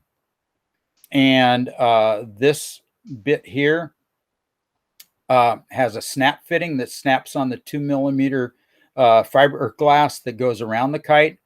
This part here snaps on to the longeron, and then this is the other side of the kite, and that's the internal a cross section. And so the outer part is got this hourglass shaped part here bit. And what that does is that it allows it to make contact here and slide. But then this part can be used as a right hand or left hand, and it adjusts to whatever the radius is of the outer frame.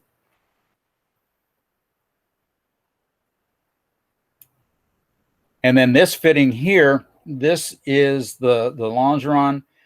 These rods here are the ones that go from the where do they go from? Oh, they go from the center of the kite to the little Yako wings on down at the bottom of the kite, and I'll go back to that. And this is out of polyurethane, the semi-rigid, or no, the semi-flexible polyurethane. This is the another part that goes to the Yako wings, but I'll go back, but it snaps into place, and then when you store the kite, you take it out, and then it snaps in here and stores parallel to everything else, so you can roll it up into the kite, and you're not losing the small parts. And this is just that's the actual part there. And these are samples which I have in front of me, and I'll show you how they work. But it's just parts that snap together. And this is the tensioner for the Hummer, and he wanted to look somewhat traditional. So the ribbon that we use goes underneath here and goes around, and then back of the kite, the ribbon tension or bows the kite, and is also the Hummer. And this is a pressure plate. It's printed separately, and it goes into here, and the screw comes down and presses against that, so the screw tip never touches the ribbon.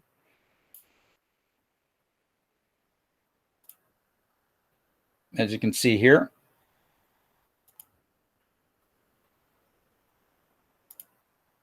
And Ron sent me one that he made out of Delrin, and he machined it with the screw, and so basically I just took his idea and expanded on it and put that pressure plate in. This was my first iteration, and I made it square. And he said, "Oh, I'd rather have it look cylindrical, more like a traditional bamboo tensioner." And I said, "Okay, that's easy."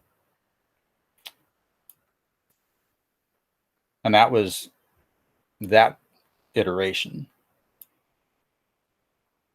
So let's see, stop presenting. So that's these parts here. The dihedral, there we go. This is the tip of the kite and the tail, and the 2mm rod plugs into that. And then this dihedral I made years ago for a seagull kite, and I wanted a flexible dihedral, and so this is made out of that same semi-rigid or semi-flexible polyurethane, and so it bends. So Ron has used these for the nose and tail of the Kinara kite, and also in the Humble Bumble.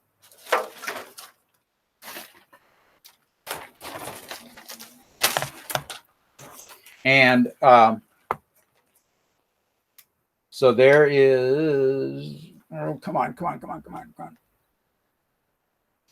My camera's backwards there. Okay, so there's the dihedral in there, and the 2mm rod fits in there and then goes around through pockets.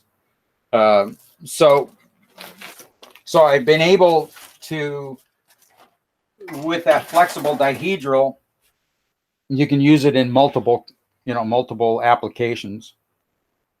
This is that other part that has the snap. It has a channel, and it's a little snap fitting, so that snaps in and out. And then when you want to store the rod for packing up the kite, you snap it in there. This is the rectangular carbon rod for the bow, and that snaps off and snaps on. And then this adjusts, and when you build the kite, you epoxy this or super glue that in place. And then this is the barrel for tensioning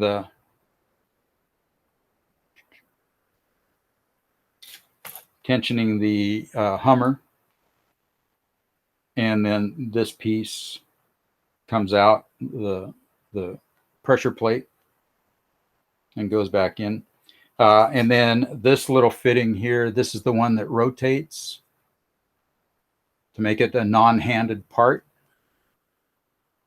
And then it has, I'll pop it off here, and all this stuff's 2 millimeter.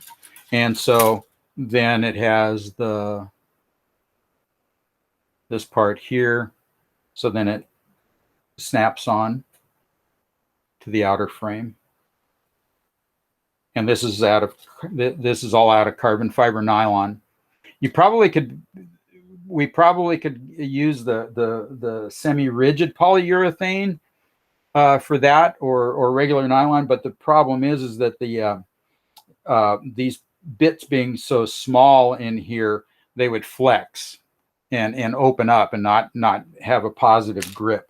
And that's why I used the carbon fiber nylon, is so that it was more positive, and so they wouldn't pop off. Because the last thing you want is the kite coming apart in flight. And so far, all the Humble Bumbles that are out there stay together, and that's the goal. And that's what I was saying early on. You got to test your parts. You can't just take it off the printer and say, "Oh, that looks good and it's strong. I can bend it," but bend it until it breaks. And I think there's enough engineers in here that understand that. Go to its failure point. So, okay. Anything else? So, Lindsay, can you hear me? Lindsay, do you hear me? Lindsay? Ralph, yeah. It's Ralph here. Sorry. I don't know if everybody can see me. I can't hear Ralph at all. Okay. I have here my connector for the Tosa kite, the head connector, for 8 millimeter sticks, and it's printed with CU 95A, and this is the flexibility. Yes. On this material. So just to show this, and it's really nice. So this big kite, it's a 4 square meter sail. Don't need a stiff connector here, just to hold the sticks together. And with this flexibility, I don't think the sticks can break here, because it's soft. Yeah. And on the other side, I made the spreader. Oops, there's the camera. The spreaders here. You can buy them, but the only simple reason for printing it was I didn't have it in my storage, and I wanted to assemble the kite, so I printed this ones. And they are also very strong on the stick. It's hard to move. They will stay in place, and it's very easy. Just print one, try it, and if it's too soft, take a 1/10 of a millimeter out of the hole, and then it will fit. Right. And Ralph, the other thing, and what you've found out, is that by being able to in the model adjust to whatever size rod you have, because there's edge connectors that don't exist for some of the framing that you're using. Yeah, exactly. And so you can customize your parts to whatever specifications you want. And in that, you could use that little bit that I was talking about, where on the leading edge, so that you have some adjustability, but grip is making that outside hole, or making the hole, the inside diameter, slightly larger, so it easily moves, but then draw another part inside that's only maybe 2 millimeters wide, that's smaller in diameter, that does the grip. So the whole part isn't gripping. You've got just this little 2 millimeter ring inside of the other hole that's gripping, that's doing but the rest of the part is still giving it structure and strength. Yeah, it's phenomenal. I mean, this is a dihedral that I made. Let's see, is Felix still here? I don't think so. Anyway, so Felix Motram from London is Malinsky's kites. He has didn't he get his whole collection or something of Peter Malinsky? Yeah, of his trains and his tetrahedral kites, and some of the parts were failing. The dihedrals were failing, so he sent me the dimensions, and I printed these for him. And this one, I think this one's out might be out of polyurethane, the semi-rigid polyurethane, or it may be out of nylon. I can't tell.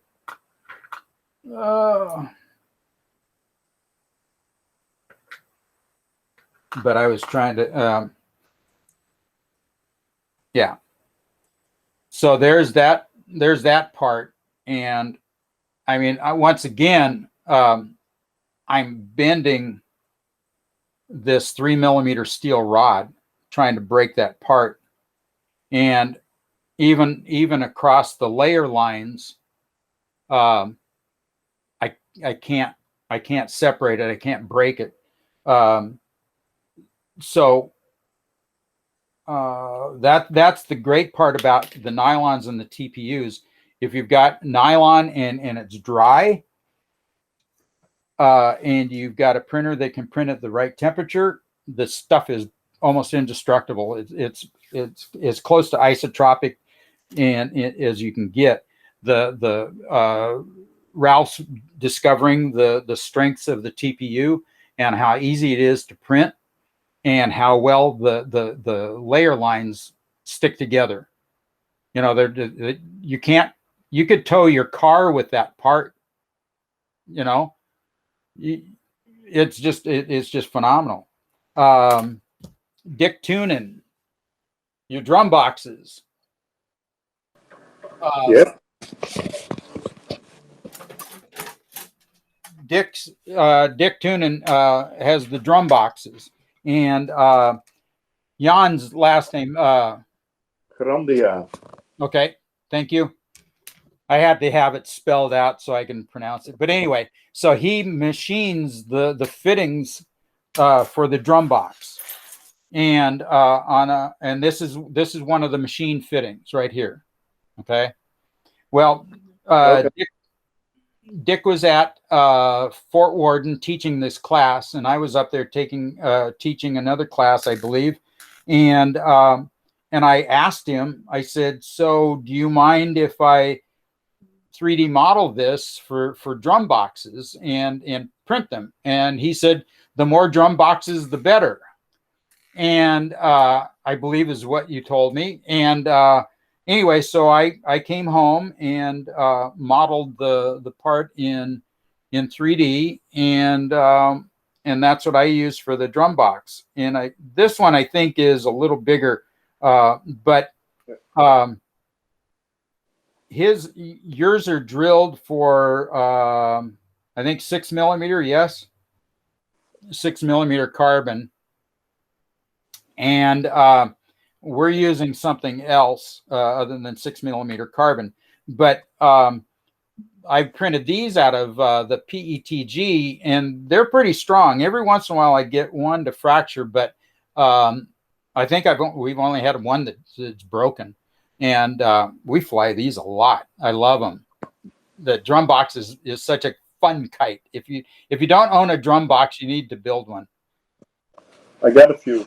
You have a few, and you lost a few. I lost a few, yes. Yeah, I don't know if anybody knows the story, but your DF a couple of years ago, your car was broken into, and what'd they steal? 30? 32 drum boxes. Yeah, gone. You know, never see them again. So. Nope. All right. Anything else you want to know?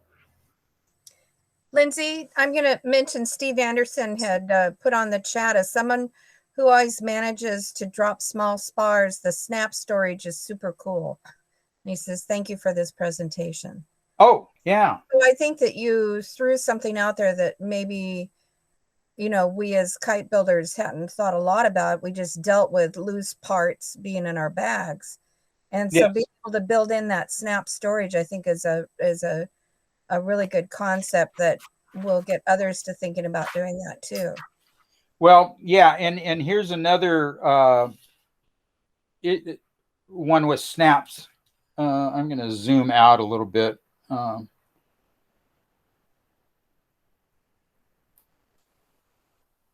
Get rid of this stuff here. Okay, so I got two things going on here.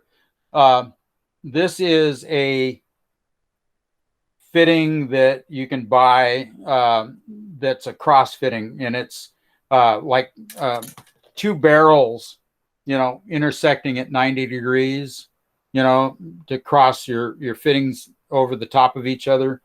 And I think Kathy Goodwin had the original die made for it for injection molding. But once again, they're only for specific size rods or tubing.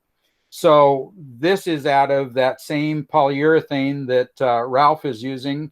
And so we can, I can slide that part through, but it's got a little bit of a grip. But here is the strength of that part. Let me get rid of that guy and these guys. Okay, so this is carbon, but you can take this part and I can twist this all the way around like that, and there.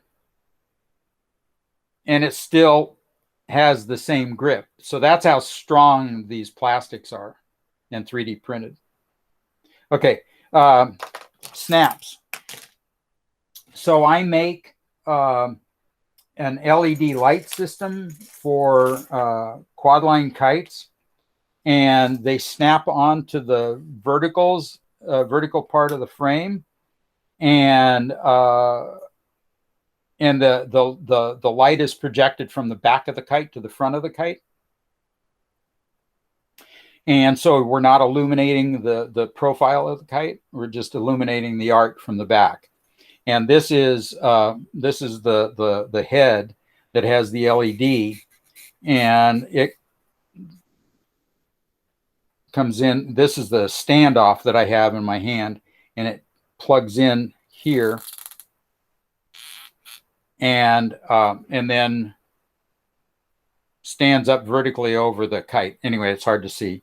I've got pictures too that I can show. But what I do is that this is that another one of that fitting that hinges, and here is the fitting that attaches to the vertical framing on the kite.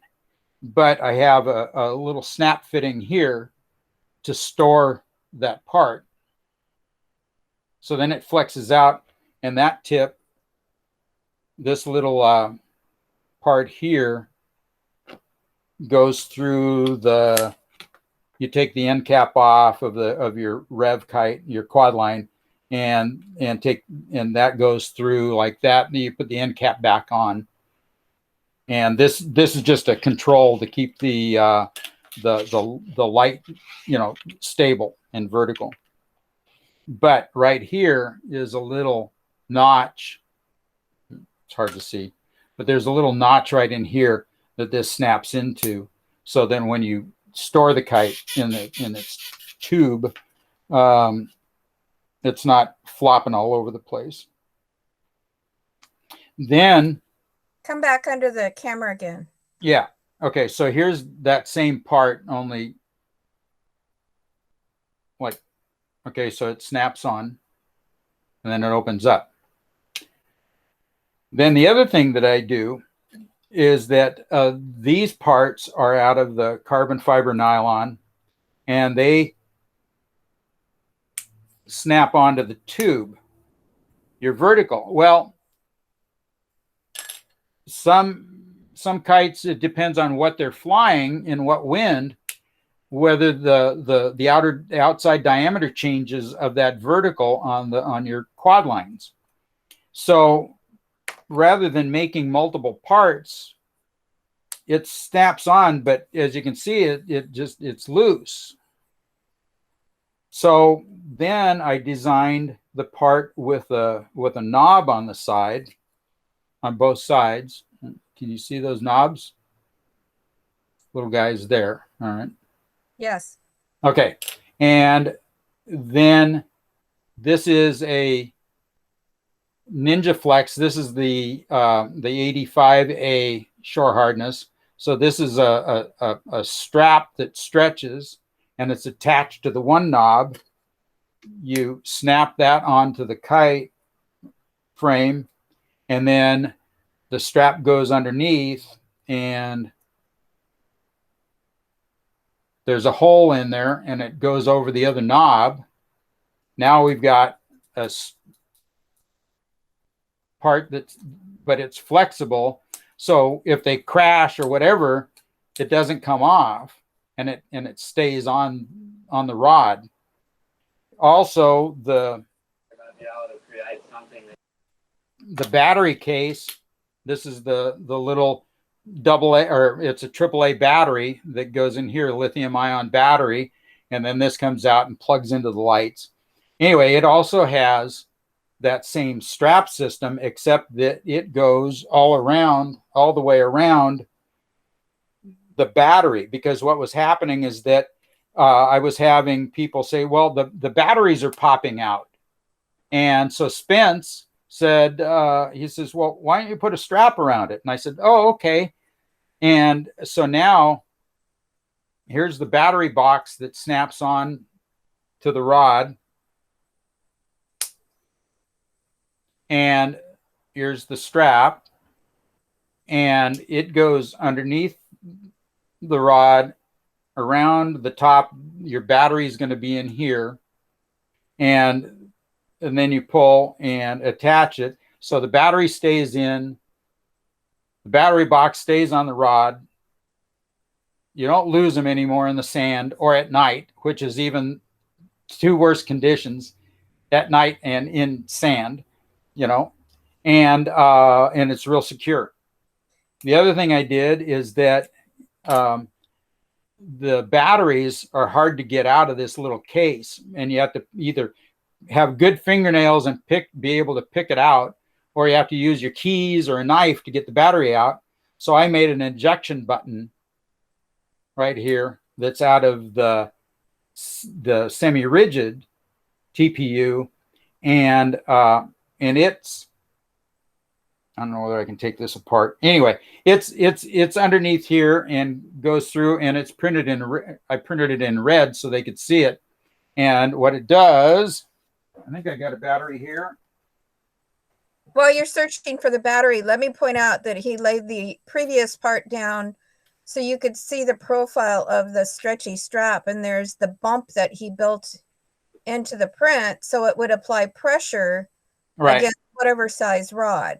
Right. Yeah, it has a little bump on it, and but here's the battery, and it goes in there,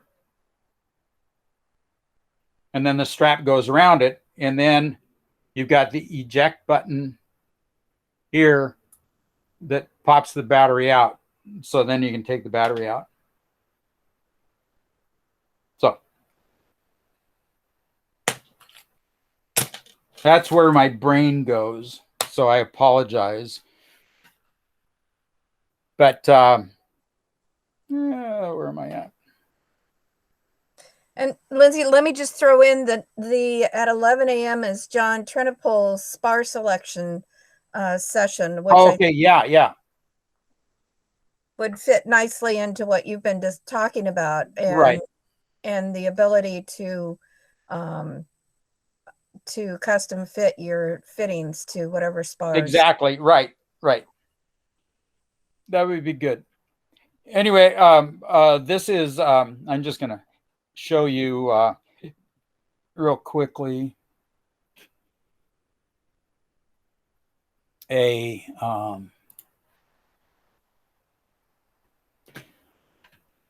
video of, this is John Baresi flying the one of his gin kites with the lights on, and he's flying in 0 to 3 miles an hour. But I told him, I said, just try and break it, you know, beat it up, fly as hard as you can.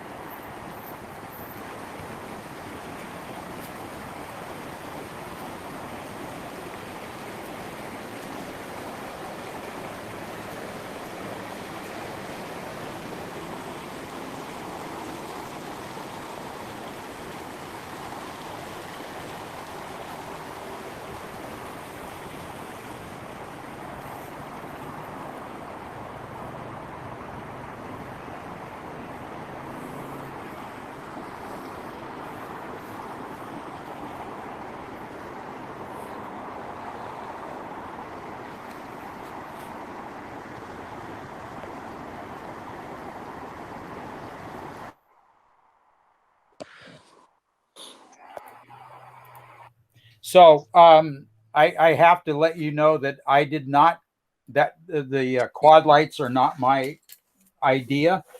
Mario DeLuca asked me if I could take his work that he had done and turn it into, you know, in 3D print the parts, because he was using standoffs and vinyl end caps, and he just wanted to make it a more elegant solution and easier to put together. And so we collaborated on that, and so I keep him supplied in lights, and I make them and sell them. So. Okay. Anything else? Nope. Not from me.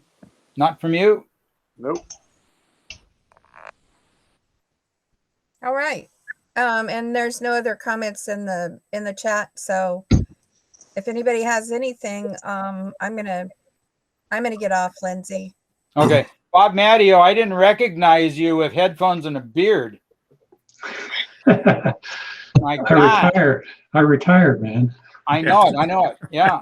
And Bob Matteo has a Prusa printer, and he's been he tested out the parts for the tumbling box, and so Scott Hampton doesn't want to have anything to do with 3D printers. So no. I have Lindsay on retainer. Yeah. So, one last thing, Lynn, about Bob. We had talked about the dry box that we build because of where we live, and your response to me, because I had concerns about if Bob was using a dry box, and what is their humidity there? Oh yeah. Bob Matteo lives in Colorado, and your humidity is what, 10? Right now it's 18%. Oh my goodness. My dry box right now with after drying the filament and with the desiccant in it is at 20. So inside my dry box is 2% wetter than inside his home. And it's snowing outside too. So yeah, you know, it has gotten up to 30, and that really affected a PETG print that I did. Yeah. But right now I have TPU loaded in my printer, and I didn't even put it back in my dry box. I just left it there because it's been 16 years. The TPU, the first sign, it'll still be strong, but the first sign is that it starts stringing, and the surface finish, it gets a little pimply, It gets little, if it gets damp, it gets a little zits on it. Is all I can say. And I have to second your ingenuity, I guess, for that little H fitting for Scott's box next weekend. It is. I was amazed at how it will twist and how flexible that is. That was really good. It's going to work really well. And then you mentioned, when you first slid it or tried to put it on the rod, you thought, oh, that's not right. And then once you got it on, you saw what it was doing. Yeah. Where you could slide it and you couldn't move it, but you can move it if you need to move it. So, and you got your parts, didn't you? Yeah. You've already put them in the box kite, Scott, right? And yes, yeah, they work perfect. Yep. Cool.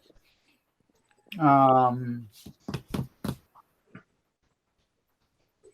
man, didn't even get into laser cutting. Holy crap.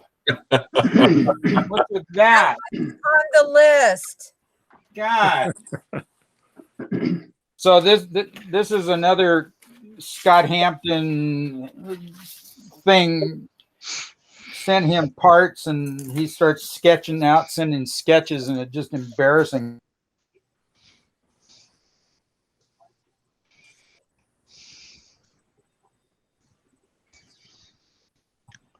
Right above your head, in the background is the part that he sent you in the window.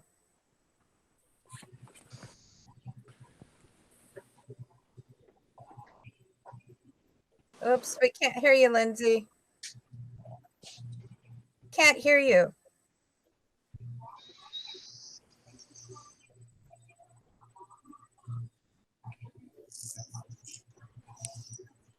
There. That's good. Okay. No, I hit the disconnect button.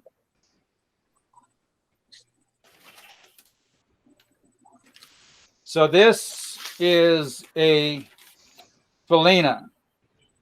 Can you see that? Yes. Okay. So this is a yard art, and it has an organza tail that gets attached to these flaps, and it sits on a stick and it just dances in the wind. This is a Scott Hampton original, and for last year at UMake, right now we were in a class building these. So to make it simple with this applique and with all these parts, Rhonda and I worked out a system for cutting them on the laser. And so what the students got were a left and right panel, solid color, either white or there were some yellows. And then we had Design Master paint, and they were able to paint this and shade it how they wanted. But what we did with the laser is that we cut the fabric. Let me put a piece of black underneath here so you can see it, and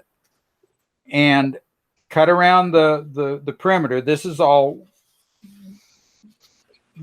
this gets removed, but we left a tab, a little probably about a 4mm tab.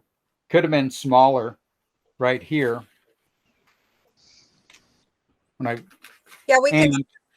And so what they did is that they painted this, and then we came in and we had a tack board, and they tacked this fabric down, and then they lightly dusted the backside of the wing with the black. And this is, can you see the white? Mm-hmm. Yes. Okay. Yeah. So same thing. The flames have got a little tab. So they glued this down just lightly and then just lined up the perimeter because everything's all cut the same. And then they went ahead and from the face sewed around, on the inside, just sewed all the way around it. then came back with their scissors and snipped the tabs.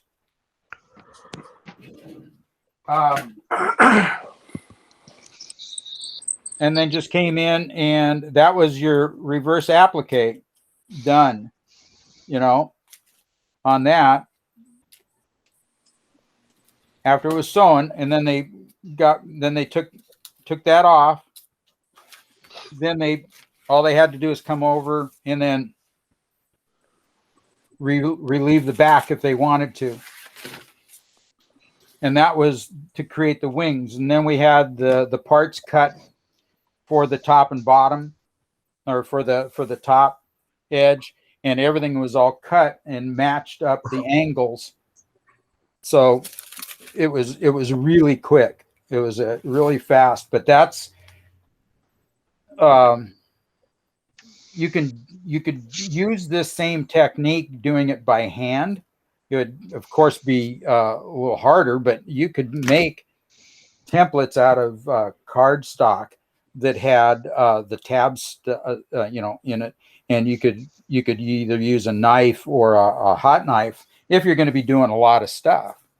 And but this really works well, and we're going to do it some more. But you know, we produced, I don't know how many parts did we make, Rhonda? It was just, God, a lot. And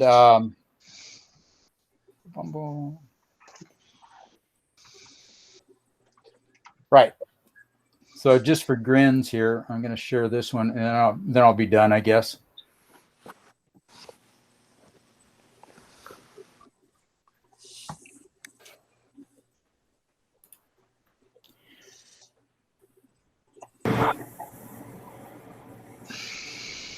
So that's the laser cutting parts.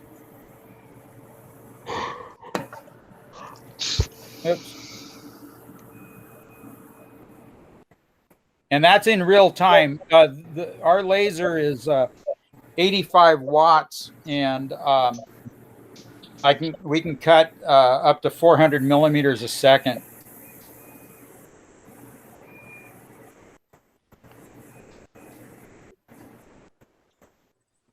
And that is vented to the outside. So I'm just so what we do, we have a board that we lay these on that have the same design cut out of the board, so that when we're cutting the fabric, the laser goes through the board and not burning the wood. So you can see the pattern is in the board. So, oop. 1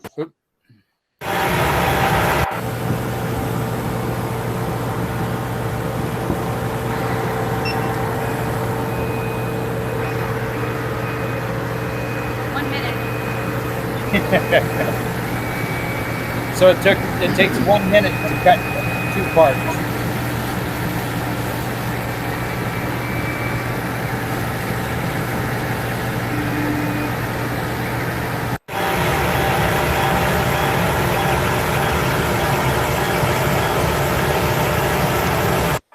Then we also made gifts to take to UMake for the raffle.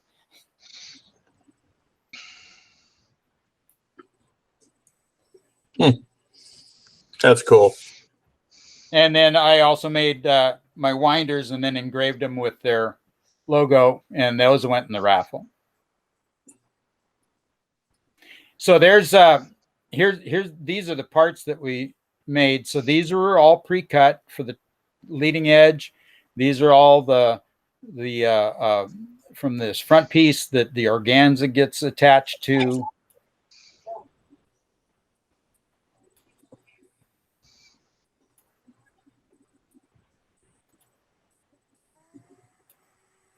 So now, as far as lasers go, Stephen, help me, Rhonda. Who is the one that posted the last one?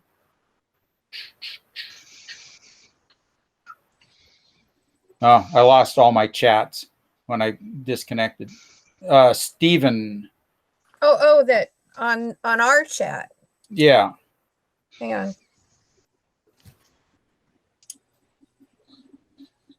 Anderson. Steve Anderson. He asked me. He has a. I don't know what brand it is, but it's a Chinese laser that has the laser we have is a CO2 laser, and so the tube is about 5 feet long. The laser is generated through, and it's 80 watts. The laser that he has is a 3-watt diode laser, and basically it's a blue laser, I believe. And 3 watts, you can engrave wood, you can cut paper. You can't cut very thick stuff, but it does cut the fabric. It's slower than mine, but I think he's probably got, I don't know, $300 in it, something like that, $300-400, I think, is what they are. And they're not that big, but they're a gantry style. It's like a 3D printer. You've got one carriage going, on the X, and then you've got the other one and the head going across on a Y axis, and then you've got the laser. And it's real simple and more affordable. The laser we have was $8,000, but it's like I said, it's a 600 by 900 cutting area. So Lindsay, we're down to like just a couple of minutes. If anybody wants to go off to the next, which I want to, but I'm going to get on to the next one too. So you can also post the laser information with Nick too. Yeah. So not quite the 3,000 watt the laser that Dan Kirahashi used to run, but that was also close to $1 million for that laser. So. Wait a minute. Dan needs to hit the talk button, Dan. Yeah, unmute yourself, Dan. There we go. Yeah, actually, the one I had at work was 3,500 watt. Yeah. Cost was about 650,000 US. Right. But needed the compressor and everything else. Just nesting software, we paid more than 30,000. Right, just for the software. Where my software for my laser that does nesting, I pay $50 a year. Yeah, no, this one is now. Yeah, $1,400 a year. Yeah, but that software we paid 30,000, but it's paid back within the. Oh yeah. Your return on investment is fast. Because the software does such a nice job. Yeah. And actually that laser card, it was really making money. Oh yeah. It by the end of the whole thing, it probably cost $1 million, but our shop in Winnipeg paid back in 9 months, and the one in Vancouver paid back about year and 3 months because our production was smaller. But I predicted 3 years to pay back. But I was grossly wrong about that. But anyway, it's a way overkill for anything that you do. But I don't know if you see or not, but this is what can you see it? I cannot see on my screen. Yeah. But this is the template for my mini kite. Right. There are a lot of bigger ones I got. But how thick of a material could you cut? That the laser cutter capable of 30 millimeter steel. Yeah. That's about 1 1/8 thick. Right. And the steel was about ½ inch. But we cut the 5/8 inch stainless steel one time. But that is pushing to 3,500 watt. Yeah. But Yeah, I can cut 10 is- millimeter. I can cut 10 millimeter birch plywood, Baltic birch plywood with mine. Well, the problem is that the laser is so big that the bed is 2 meters by 4 meters. So it would take very easily 5 feet by 12 feet stainless steel. Yeah. You have to shuffle so you can put it away and put it on. But the last time when I visited, it's turned into the plastic shop. Oh. They were cutting that the partitions and stuff for the hospitals. Oh, right. Yeah, so that I saw kind of going up to the ceiling. They cut 200 sheets 4x8 a day. So, wow. They made a little bit of money there too.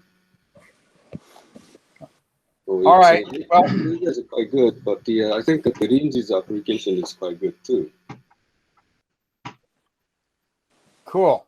All right. Well, I'm going to hop off for a few and join up on the other one. So. Okay.